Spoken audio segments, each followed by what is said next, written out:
Hi, everybody. Thank you for joining us. I'm sure we'll have some participants that'll start to straggle in as we get going here. Just as a reminder, this one will be recorded. We do have some information in the chat. So if you have questions, please put those in there as we're going through. But as a reminder, this will be recorded and we'll have it on our website and we'll put it on our YouTube channel. This is our first kind of pre-pan or post-pandemic, if you will, get back into the swing of things webinar.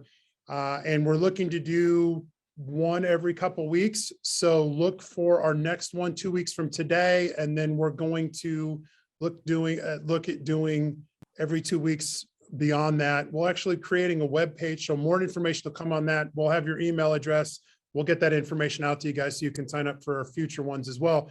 This one is, again, welcome to the Summer Youth Internship webinar. We have some great guests joining us today, and also Kathy Leggett, who's a great guest as well, but part of Iowa Workforce Development, as many of you know, and she'll kind of be on the panel as well. She is actually internal to Iowa Workforce Development as well. So thank you for making time. We'll go ahead and get started here and get this thing kicked off. We are going to have a PowerPoint in the background as we go through this, so our guests can kind of see some of their notes as well, and that'll help us stay on track. We have a hard deadline of about 12:55, no later than 1 o'clock, so we can get our guests out and move on. So we'll move through this one pretty swiftly. So Kathy, you ready to do this? I'll go ahead and move on to the next one. Yeah, do it. Yep. So, yep. Okay. So, yep. Whoops. There we go. So just some of our upcoming topics to keep in mind. So again, May 12th, we're going to do the education and community-based models. Same type of kind of layout where we're going to have guests on who are living, breathing, and doing this and have been part of grant recipients, depending on what the grants were. Moving on down, accelerating training models 2, really cool things you need to know about, partnership and childcare, innovation and healthcare training. And so a lot of these things you may have bits and pieces of, or you've heard about, but these webinars will hopefully be a good way for you to connect the dots on some other pieces that you're not missing. I will also say, we cover some of this in our podcast as well, the Mission Employable podcast. One of our guests is on there. We'll talk about that here down the road. Highly encourage everybody to go out there and download our podcast episodes. You can find that on Apple, Spotify, Amazon, or any of the other podcast platforms out there. A lot of great guest information out there, really for employers and community leaders. Okay, so we're going to move into next kind of a high-level overview of some Future Ready Iowa stuff, and I'll go ahead and turn that over to Kathy. Yes, and I'm going to do this quickly, but I feel just the need to do it anytime we get a chance to talk Future Ready Iowa, so that we can pull it all together here. So I'm going to do these real quickly. But just to a reminder to some of you, and maybe new information, Future Ready Iowa is Iowa's attainment goal. So the goal for the state is that 70% of Iowans in the workforce have education and training beyond high school by 2025. There are 5 strategies that make up Future Ready Iowa, and these programs exemplify so many of those strategies, and that's how I just want to bring that together. Funding is one of the strategies. For example, the Last Dollar Scholarship and Summer Youth Internship funding, which has we've been able to make grants to the folks you're going to hear about. Addressing barriers is one of addressing those barriers that exist for individuals in Iowa to get education and training, especially linked to high demand jobs. That's a strategy, and they're all helping to do that. Work-based learning, this is it. Work-based learning, great examples you're going to hear today. 21st century skills, we want people to know, to be good problem solvers, to be good critical thinkers, communicators, technology, all of those things that you need no matter what workplace you're at. And these programs help make that happen for the participants, and they grow those skills. And then Future Ready Iowa is a grassroots effort. So you have to figure out what works in your area, in your occupation. And again, so really these examples exemplify everything about Future Ready Iowa. Go ahead and switch it, Ryan. Okay, really quickly, why? It's projected that 68% of our jobs will require training and education beyond high school by that time. We want to close the skills gap and better align education and the workforce to meet employers' needs. Go ahead, Brian. Some people aren't aware of the skills gap that we have in Iowa, so I really quickly want to show that. Our last data showed that 52% of the jobs in Iowa require education and training up to a 2-year degree. So it can be an apprenticeship program, a certificate, a diploma, a 2-year degree. There's so many opportunities in Iowa. There's something for everyone to get some type of education and training beyond high school, and 52% of our jobs. Next slide. And our gap, as you can see, that we only have 33% of the folks in the workforce that have that education and training. So that's the skills gap that's part of Future Ready Iowa that we're trying to close with all of the programs that we support. Okay. One more slide, I think. And the other thing, and again, all these programs address this, is that Iowa Workforce Development surveys employers all the time. And one of the questions that they ask is do you not have enough applicants, or do the applicants lack the qualifications you need? And you can just see there that typically it's over 50% of our answers are the applicants lack the qualifications they need. So all of these things we're trying to bring together to get that education and training needed out there, opportunities for youth with barriers, and to fill employer needs. So, all right, take it away.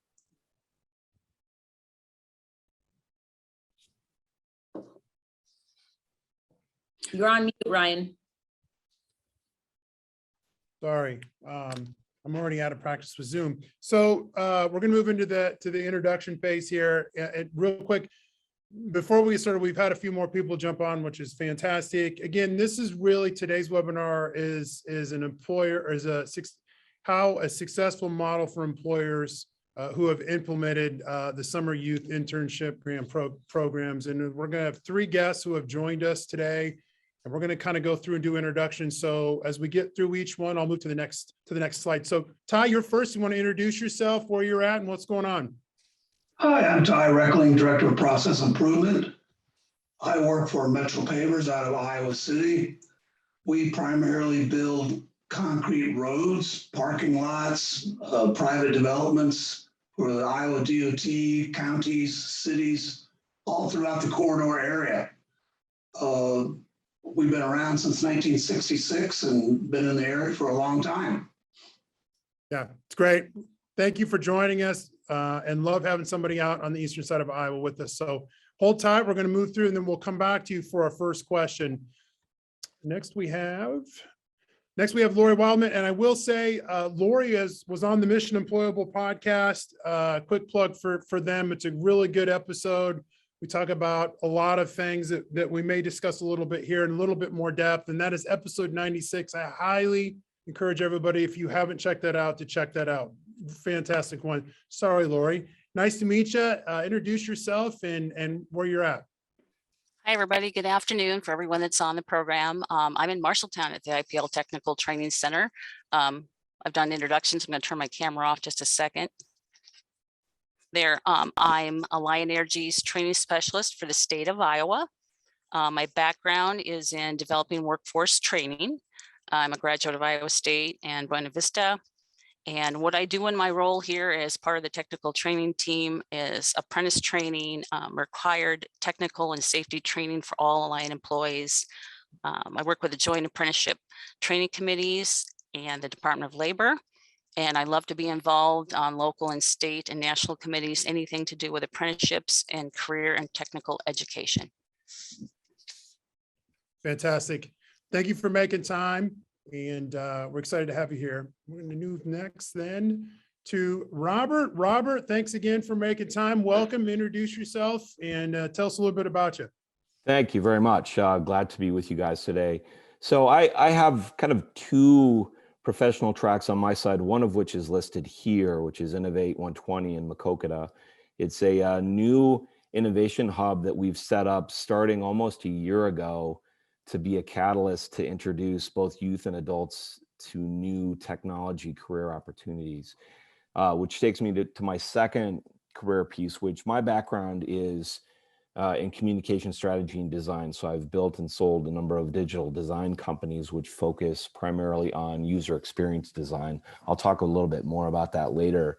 But for the purposes of this, what we've done is brought a user experience design internship to high school students in Jackson County to introduce them to some career options that literally don't even exist in Jackson County, but something that these kids certainly are skilled or at least interested in to be able to attack. So glad to be here. I'm an Iowa native originally, but I spent 35 years away before coming back last year and thinking about ways in which we can get involved. And Future Ready Iowa was in the right, that opportunity was in the right place at the right time. And it's been amazing to see what young people in Iowa are capable of. It's no less than anywhere else in the world. Yeah, So thank you. fantastic. Well said. Happy to have you. Thanks for joining us, and thank you for taking part in these opportunities. And Kathy is not on our introduction panelist list, but Kathy Leggett is our Future Ready Iowa coordinator, among other things. It does seem like everybody in the state of Iowa who's in these pockets knows Kathy. So just want to make sure that Kathy will interject here herself as we go through this, I'm sure. So thank you to all of our guests for joining us, making time. We're going to move into our first question. And what we'll do here, some of these slides that you're going to see are combination of all three, and we'll just work through. Some of them are split out based on each individual. So you'll kind of see the flow of it here. And we try to do that just for efficiency and to be effective with the actual overall presentation we're going to give. So here we go. So we'll start with you, Ty. Tell us about why you guys did your Summer Youth Internship Program and kind of what drew you to it, if you don't mind. Well, I mean, our youth is the future of all organizations in Iowa. Without our youth, we won't have anybody to work pretty soon. And we identified pretty quickly that there's a skills gap in our industry, and we need to fill that skills gap through training and development. And we've identified internship programs as a great opportunity to be able to give them an experience to touch it and feel it and expose them to the industry to try to get them interested in working with us. And it's been a great program. We really enjoy it, have a lot of fun, and the kids enjoy it as well. Yeah, well said. Well said. Let's go to you next, Lori. What are your thoughts there on why you guys why you did decide to get into this? Again, we kind of covered this one in depth on the podcast too, so you can hear even more information there. I don't mean to harp on the podcast so much either, guys, by the way, but there's so much great information in there, what all of these folks are doing. It's just, we got to really plug that. So Lori, gives the scoop on why you guys got plugged into it. Okay, Alliant Energy has always been very connected to state schools and state students for outreach whenever we can. End of 2020 was a game changer, and we wanted to keep that connection, and we had internships in mind. So what we did is we developed an online program called Introduction to Energy Basics. It's a 14-week program for high school students. We piloted that in 2021. And what we did was we developed this as a prereq to the internship. So we could give students not only an overview and an inside view of our careers, but to get them ready to go on property. So when they came to us during the internships, they were ready to hit the ground running. And I think it's very obvious. We want to identify early talent and keep those connections. Our industry is hugely competitive, the skills we need and the skills we train. So we want to identify those students and hopefully gain and retain. But it also, I talked about this on the podcast, building a program like this for high school students to show them these careers firsthand and getting them on property. It aligns with some of our values, core values, and Ryan knows this. 3 that I think of are make things better, act for tomorrow, and think beyond, be bold. Those are Alliant goals. But the students that went through the first year told me they got to see if it was a good fit, even when they were online. If those online and those that were interns got to see, is this what I really want to do? And then when they came to us on property, it was like, is this someone that we think that would work? So we designed the format to be flexible, again, because of crazy times during COVID, but students can watch in person online, or they can watch the recorded versions. So we try to get into everyone's schedules because they're so varying, but it's open to everyone. So that's what we did to be flexible. Yeah. Yep. Great. I totally agree. And I would be remiss if I didn't. One of the things we've heard over the last year is, as important it is to have kids kind of figure out what they want to do, it's perhaps even more important to have them figure out what they don't want to do. And it's also a good way for the employers or entities to really try those things out as well. So Robert, let's come to you. Why did you guys kind of jump into this? And you alluded to Future Ready Iowa and kind of your intro there. Give us the scoop on that. Yeah, so it kind of seemed like a perfect alignment of opportunities. We wanted to come back and try something. I'm the product of Iowa high school, public high school, and I grew a lot through the right teachers and the right influences. Obviously, the world has changed a lot since then. We talk a lot about developing skills, but the flip side of that is also creating the opportunities that can absorb those skills. So I've spent the last 30 years in tech. And when I say that, most people say, oh, you must be a programmer. I'm not. I've never written a line of code. When we think about IT or programming, that is the back end. And a lot of technology is focused on that, which is obviously an important piece. But the other piece that's missing is the front end, where we decide what is it that we're going to build? What does that experience look like? So when I say UX, which is short for user experience designs, a lot of people don't know what that means, or they don't know what the acronym means, but anyone who uses technology understands what it is. If we use an app, a piece of software, if it delights us or if it frustrates it, that's a design.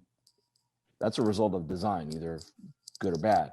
So our question was, can we engage these kids in understanding a foundation of user experience design, then turn them loose on a real project for a multi-billion-dollar company that they have to present answers or their recommendations to senior leadership? That's a really high bar. And who knows, we could have failed, I suppose.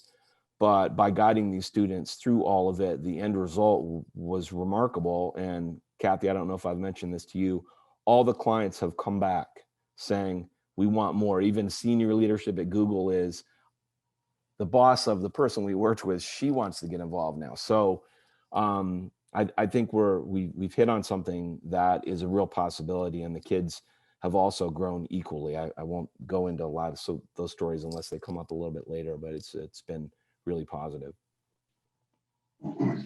That's great to hear. And I think it's really, important to notice that, we have really kind of three different industries on this on purpose. And Kathy did a good job of separating those out, but how important this Summer Youth Internship Program it is to everybody in the state. It can be important. So great stuff. So let's go into our next question here.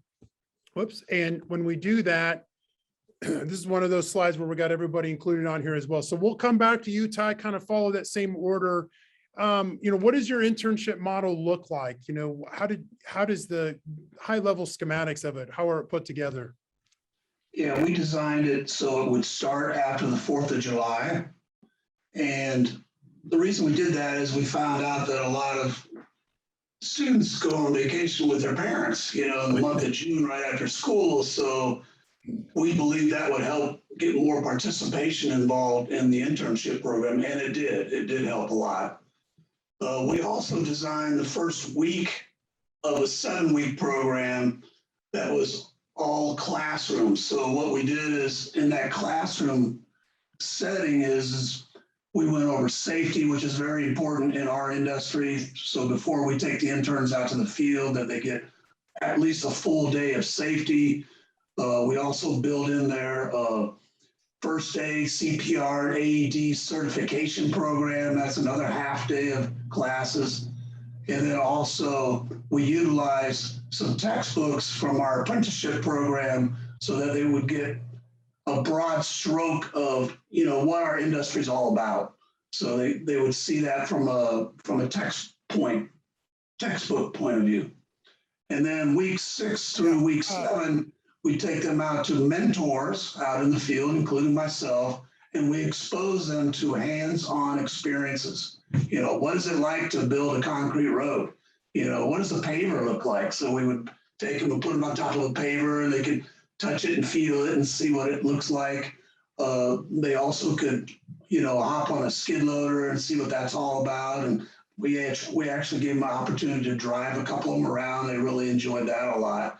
I think what's very important in that program development phase is to make sure that the interns have fun and that they get as much experience touching and feeling the program in general. So they can go back home and say, wow, this is what Metro Pavers is all about. This is what the paving industry is all about. Let me think about it. That might be something I might want to go back to, if I'm interested in that or not. Yeah, that's great. Couple things there real quick. I think it's key what you said there, where you started the program after July 4th. I think a lot of employers or businesses who are thinking about this would think, well, we need to start as soon as we can in June, where you just broke that myth buster there, and it's working great for you. One more question for you. How old are your kids that are in yours that are coming in? Is there an average grade you're looking for? I would say the average is 17. Okay. Yeah. Okay. All right, fantastic. Kathy, anything else you want to add on there? Okay. All right. So then, Lori, let's come to you. Talk to us about how your program is put together. Okay, like I mentioned before, we do have a prerequisite to get a lot of the skills trained before they come to us for the internship, and that's that 14-week online program. And then we work with juniors and seniors on the online program, and that's who we also hire for the internships. We start the first full week in June when all the schools are out. This is our second year. And when they're with us, it's 6 weeks, 40 hours a week. And we do a rotation method. We rotate the students among different crews, electric, wind, gas, generation, field design, and sourcing. And then that last week of the internship, it's kind of unique. We let them go back to the area of interest that they really want to, dig down on. So they get that choice that last week. We're like Ty. The first couple of days they're with us is a lot of the required training and safety training and ergo rules to live by and CPR. Get that up front for them. If they're 17, they can drive our vehicles, our company vehicles. If they're 18, they can operate some of our equipment, limited equipment. Most of their time, like I said, is on-the-job training. They're going to be out there seeing what we do. The majority of time is going to be with crews. But since one of the things they most likely will go into for technical training will be an apprenticeship, we kind of get that idea started too. And our apprentices in Iowa have a lot of paperwork, quote unquote, even though we're digital.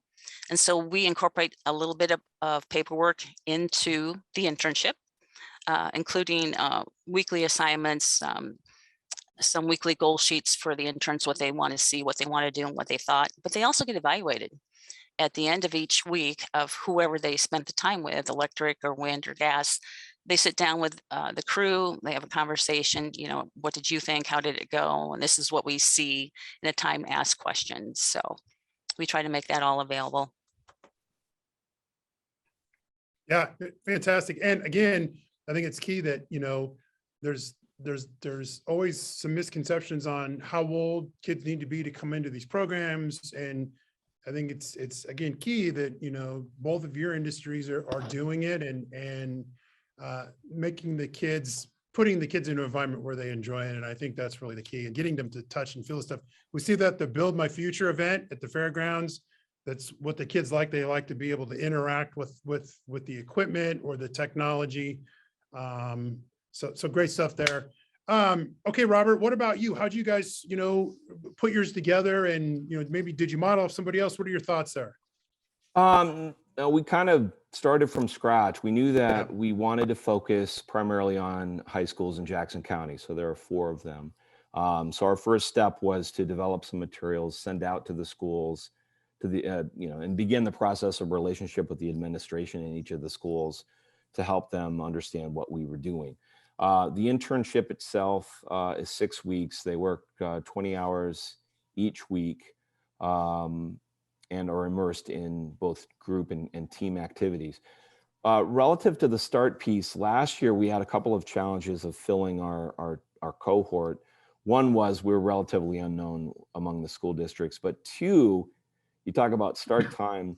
The important start date for us was actually being able to announce the program early enough so that kids weren't already locking into other plans for their summer. That's the thing that we found Sure. the biggest challenge.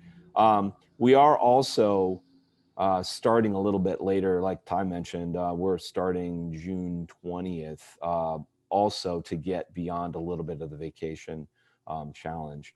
You know, for us, we can swing it either way, so it was fine, but we found that that was also successful for us. The program itself involved some pretty intense days. You know, we had some pretty clear and some pretty high bars that they needed to accomplish over this time. So it involves, you know, daily professional development where every day we unlock an additional element of user experience design, you know, give them some tools and some practice that they can use. The other is spending at least 1 hour each week with a user experience design professional from across the country. So they talk about their evolution from when they were in high school through education to projects that they're working on now, so that these kids can get a pretty broad understanding from men and women who work in the field. What does it look like? What does it feel like? What kinds of problems are they solving? And also to help them relate to the things that they're assigned. So out of our cohort, they were assigned to 4 different teams, and each team had a real client challenge. So I'll quickly describe 2 of those. One for Google was for them to think about Google Maps, right? We all use Google Maps. We introduce input in a location, and it takes us to that location. But if you're mobility challenged, then that's the beginning of the problem for you. If you're in a wheelchair, for example, you need to know what's the accessible entrance of that building, where's the nearest handicap parking, and what is the route of travel between those 2 things. So the challenge for the kids was to propose to Google leadership, what would an experience layer adding mobility functionality to Google Maps look like? So that included doing research, talking with either people with mobility challenges or people who care for them. Sorry, there's mowers here in the background. Well timed. That's what they took on, and on one level, it sounds like that's a pretty lofty goal, but they dug in. We provided the guidance on a day-to-day basis as to what they should be investigating, how they might be thinking about what they're learning, and how they might apply that. And the net result was really impressive. From the mouths of the folks at Google, they said in 6 weeks, you kids have been able to deeply understand a challenge that our own teams have been working on for a year. So that kind of underscores, if these kids are if they're challenged and given the opportunity to perform, it's amazing. It really is. Yeah, for sure. Well said. Okay, let's we'll jump to the next one here. Whoops. And so this one's for coming back to Ty for Metro Pavers. Talk to us about, you know, the steps to put it together, you know, get in a little bit more of the detail, if you don't mind, Ty. Yeah, we found that first off, intern selection, we actually put them through, you know, a normal application process where they come and they interview with us. I personally interview the interns. I ask them what their interests are. You know, do they mind working outside? You know, are they familiar with our industry at all? Just to try to gauge whether there's some baseline interest at all in the learning part of it. That was important for me, is that they're eager to learn. They want to know what we're all about. I found that to be an important selection criteria, as well as, do they mind working in July when it's 90 degrees outside? You know, in our industry, you've got to be willing to be able to do that. The other part of our steps for our program creation was a specific orientation curriculum. So part of that first week, like I said, is we put them through a lot of safety training. Day 1 is all safety. Then we also had them go through a first aid, AED, CPR safety program, which was a certification program. So that certification program would give them a card. It's good for 2 to 3 years. That's a transferable skill. And then also, like I had mentioned before, is we utilize some of our textbooks in our apprenticeship program, which they actually take exams for, and they have to go through, they watch some videos for their understanding, and we quiz them at the end of every module and at the end of the week to make sure that they understand those modules and they understand what our industry is all about. Like I said before, the safety and orientation is important. So prior to taking them out in the field, once again, when we take them out to the field, they have orientation about the field, what dangers there are, what hazards there are with heavy equipment driving around. We make sure that they understand where they can walk around, where they cannot. We feel that's important for us for a program creation. Like I talked about transferable skills, I'm just going down the bullets here. These skills that they learn in the first week of our program actually can be applied to our apprenticeship program. So these modules that they go through in the first week, if they decide to come back to us when they graduate out of high school, because you need to be 18, is we can apply that towards credit towards the apprenticeship program.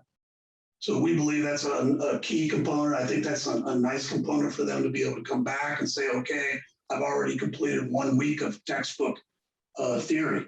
So we apply that towards their apprenticeship program. And then what we found out last year is an attractive wage. You know, as everybody knows on the panel and probably as participants here, the wage rates have gone up. So we had to try to balance that out a little bit. The first year we had an apprenticeship program, we had $15 an hour.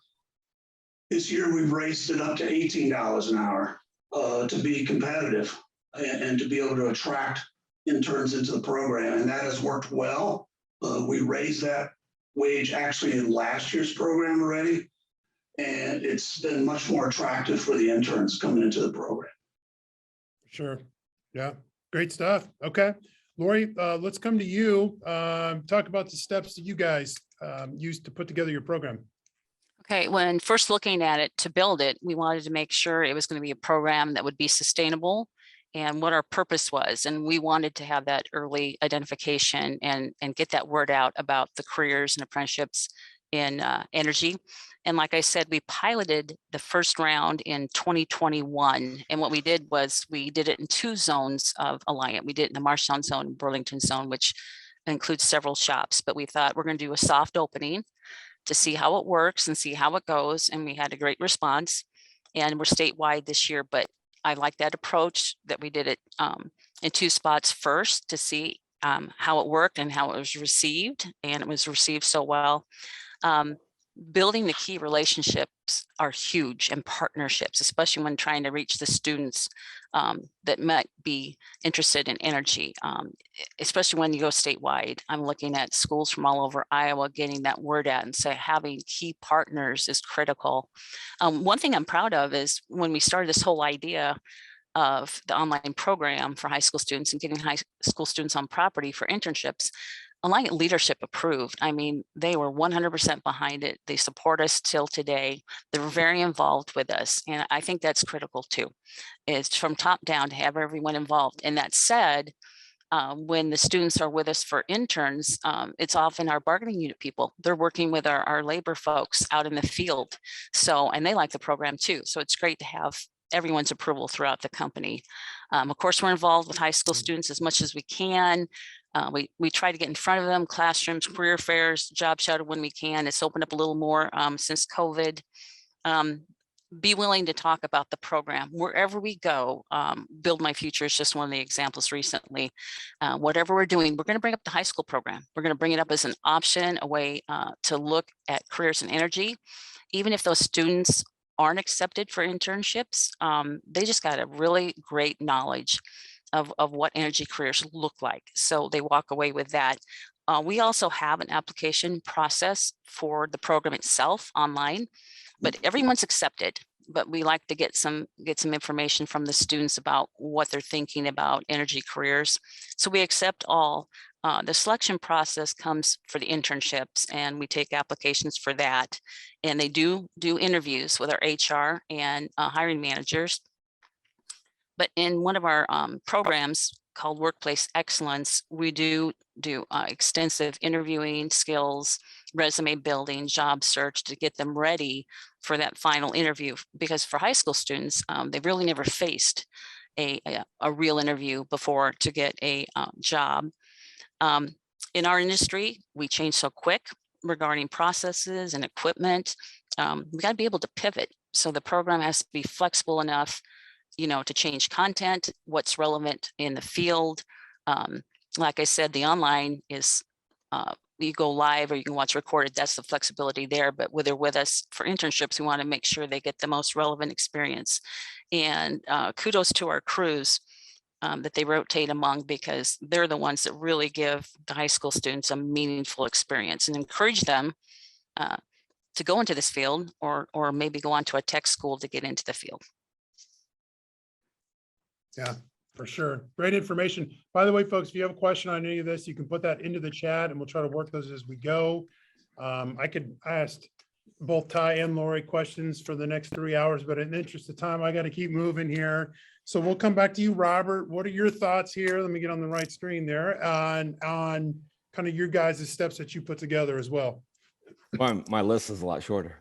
That's okay. I think everything that they just described, I think is similar to what we were doing. And one of our challenge was we were trying to create awareness and demand for a program that they didn't know anything about, and for a career that most people, including administration, didn't know about. So we had a kind of a double lift. So our program marketing materials were really describing, especially for administration, which is either from the superintendents and principals, but specifically for the guidance counselors, to provide them with a description of what is UX and why are we talking about this? And you can very quickly get people to an understanding of, oh, okay, that's the type of thing that I use every day, so that it's not a real mystery once you explain it. Our other intent was to make it clear part of our jobs mission. We're focused on some broader initiatives in Jackson County, which is a lower income county in Iowa, to focus on raising income there. And one of the ways to do that is to start creating a lot of higher paying jobs. And UX, the average US salary is $115,000 a year. It starts at around 75. So it's pretty lucrative. It's also, just as a career path, I can speak for myself, is really, really interesting. You get into an understanding of topics at the depth that even professionals require. It's pretty exciting. But all of that had to kind of be encapsulated in some marketing materials. We also did one-on-ones with students to help answer questions, one-on-ones with administrators to answer questions, and then group presentations if the schools wanted to set them up so that they could hear it. This time around, so this year will be our second cohort. It's a lot easier because people already know, at least within the schools, what we're trying to do. And we have students on the ground who can speak positively about what their experiences were.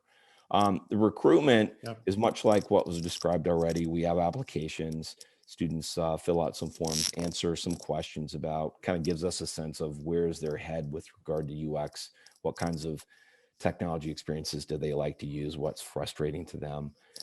Just starts to put their head in the user experience design game. That then brought us to getting a cohort. And as I mentioned last year, it was hard for us to fill our initial cohort, although we ended up filling it. This year, we're off to a much better start. And I think we'll actually have to make selections, which means some students won't be able to participate. From there, we had to, I'm used to delivering some of this content to college students, but not to high schoolers who are coming to this with, in some cases, no technology background, no design background. We needed to make this a pathway that was understandable and actionable by them. So that meant customizing a curriculum every day for 6 weeks that could bring them along and allow them to do important work. And then lastly, of course, as listed here, is we needed work for them to do, which included clients. So what was easy was for us to reach out to our clients on Context Digital, which included Google, Scotts Miracle-Gro, GAF, which is the largest manufacturer of roofing systems, and a large global telemedicine company called UpHealth. And we recruited them that way, mostly through personal relationships. The first round was such a success that they've all before I asked them, said, hey, are you doing that thing this year? And we've got them on board, and now they're bringing their specific usability or user experience challenges for these kids to solve. Yeah, that's good to hear. Second year is just getting bigger and stronger. Okay, we'll move here to costs. We'll move through this one just on the same slide here. We'll come back to you, Ty. What did it cost for you guys to put this together? But initially, it was trying to get all the curriculum put together because, like Robert, we started from scratch. Yep. You know, so it took a lot of upfront work to put that curriculum together. We looked at textbooks. We thought about, well, how do we want to do this? How much work experience do we want, et cetera? You know, there was some upfront costs with that. I don't know, 5,000 maybe, you know, in labor costs. But for the program that we have today, you're running anywhere from $45,000 to $50,000 for, depending upon the number of interns you have. You can count on that for sure. I would just say this, just be aware if you are starting this from scratch, there's a lot of upfront work you need to do in developing the curriculum. I see Robert shaking his head. It's quite a bit of work. So I would encourage all the participants, if you have any questions, please ask them. Maybe we can help guide you with that. Yeah, fair enough. Yeah, putting upfront work into it, obviously, it sounds like it's just getting that much easier as you get into the second and even third years of it. Lori, let's come to you. Fees for you guys putting stuff together? Okay, the online program is funded from workforce training and development funds through our training partner, Iowa Valley Continuing Education, and that's big. On our side, for that online program and for the internships, we use our folks at Alliant Energy Technical Training and Alliant subject matter experts, but we also, with our training partner, have access to their subject matter experts and professionals in other areas that we might not cover. So we kind of blend and bring everything together, part with Alliant, part with Iowa Valley. The internships themselves are covered by Future Ready Iowa grant, thank you, and that covers the wages and the personal protection equipment that they need, including steel-toed boots. So all of their wages, all their PPE, they come to us ready. This year, for 12 interns for 6 weeks, it's just over $44,000. And I just want to mention too, when you get into this, you know, grant funding allows you to do more innovative projects. Without grant funding, we couldn't.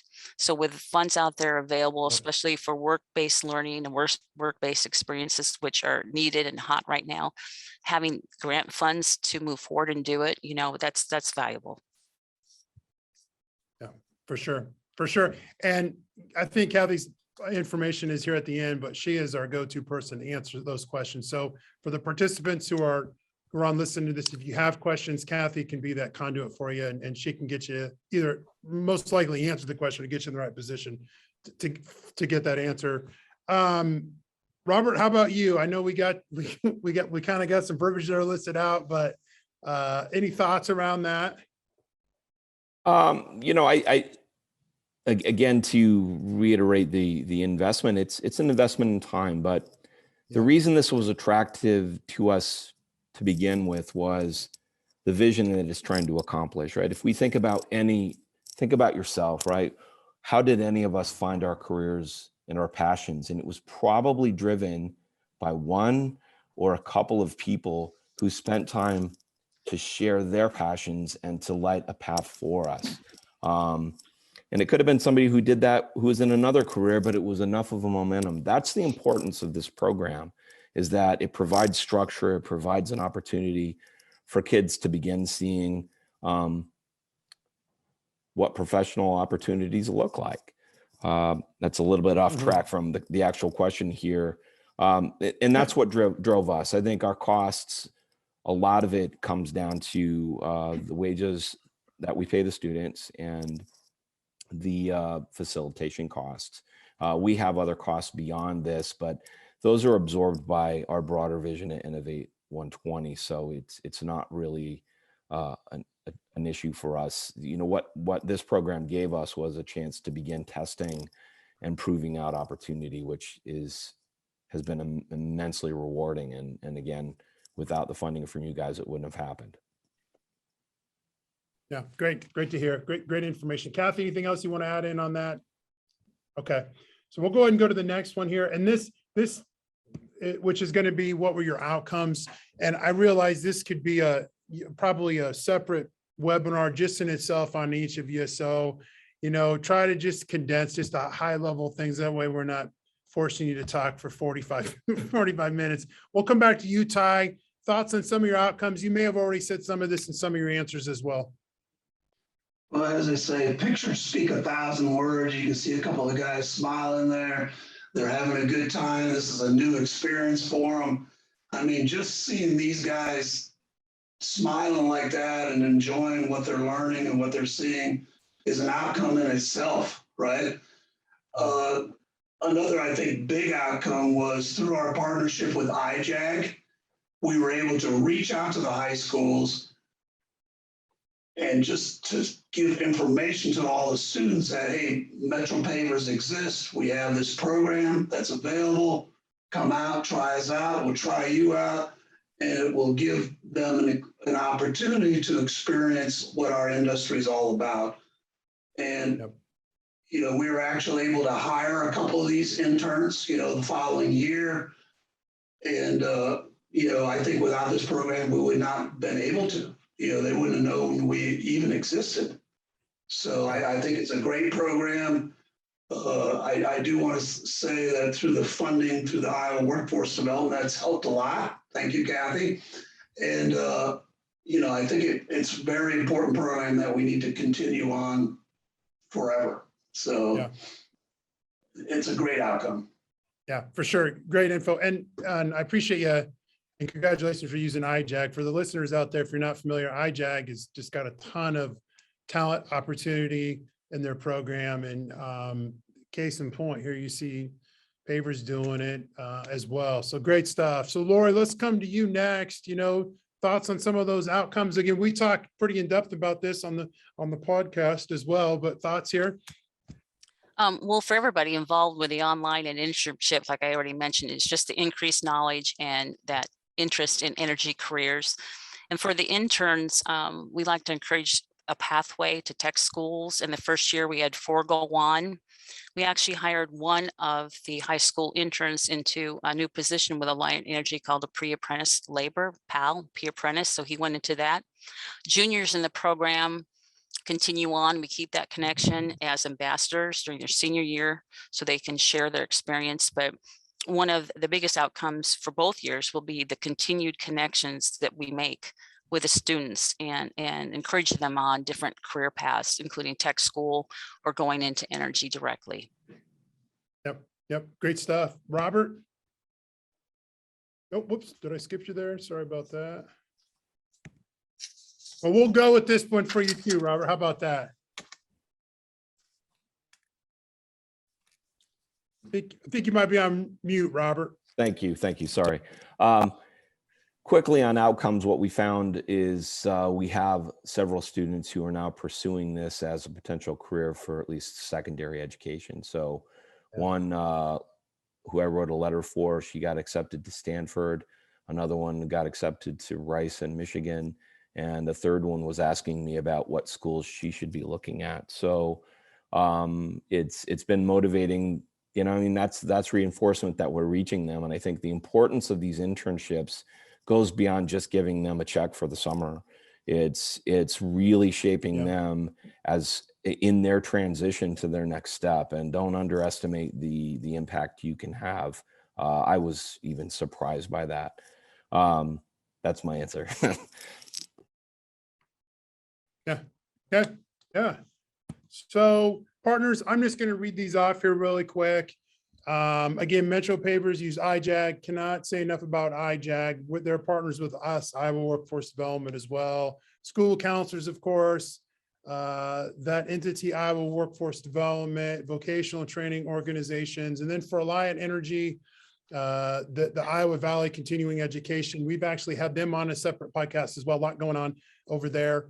The intermarry networks, ton of information there. Schools and business education, labor organizations. Again, the point with these is the partners are all over the place and there's really nothing that's off limits. And then of course with Innovate 120, specifically looking at that Jackson County schools. By the way, I didn't know there was 4 high schools there. Jackson County Economic Alliance, and then of course Iowa Workforce Development. So again, the thing here, when you're putting these together, go ahead, Kathy.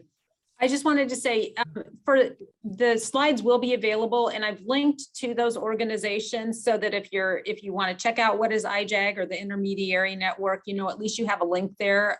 So just wanted to share. Yeah, and both of those, are pretty open to new partnerships for sure. So just FYI. Yeah. And then liability. Let's come back to you really quick, Ty. We're getting ready to close out here. How did you guys manage the liability? Because that's going to be a question that folks are going to want to know. We covered that a little bit. Was just a certain way that you were able to kind of manage that? Yeah, Iowa has a brochure of hiring teens and interns, so we follow those guidelines in there. It talks about hiring 15-year-olds, 16-year-olds, and 17-year-olds. So we follow that brochure pretty closely. And then, it's got some good information in there about what a team can do and what they cannot, what type of equipment they can operate, what type they should stay away from. So we follow that. But most importantly is we have a mentor with them at all times to make sure there's somebody there watching them, with them, just to keep them safe. Yeah.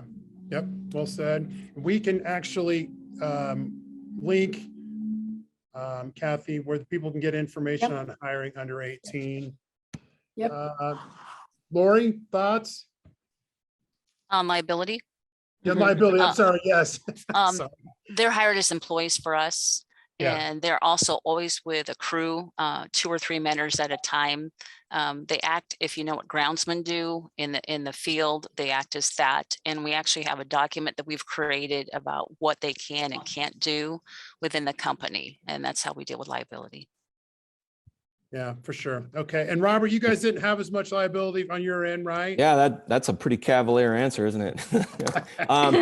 Well, not in the sense that the work environments that we're in, which is essentially an office, proposes fewer challenges. But I probably should read that Iowa document.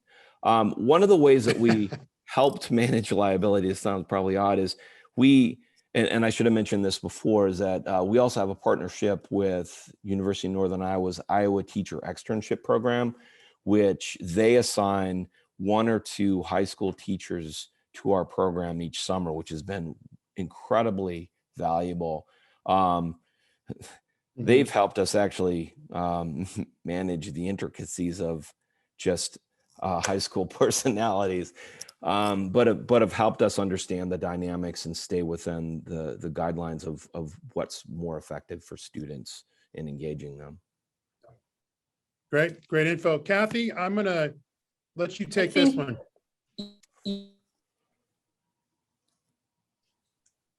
Oh, I think Kathy's cutting out on us a little bit. Oh, you're on mute, Kathy. Sorry, the information is there in the variety of ways. And really, I know we're going to wrap it up. We don't have any questions right now, which just is great. I hope that we just provided some really good basic information for anybody thinking about doing a summer youth internship. The contact information for everyone is on the slides. Our panel is willing to have people contact them with questions.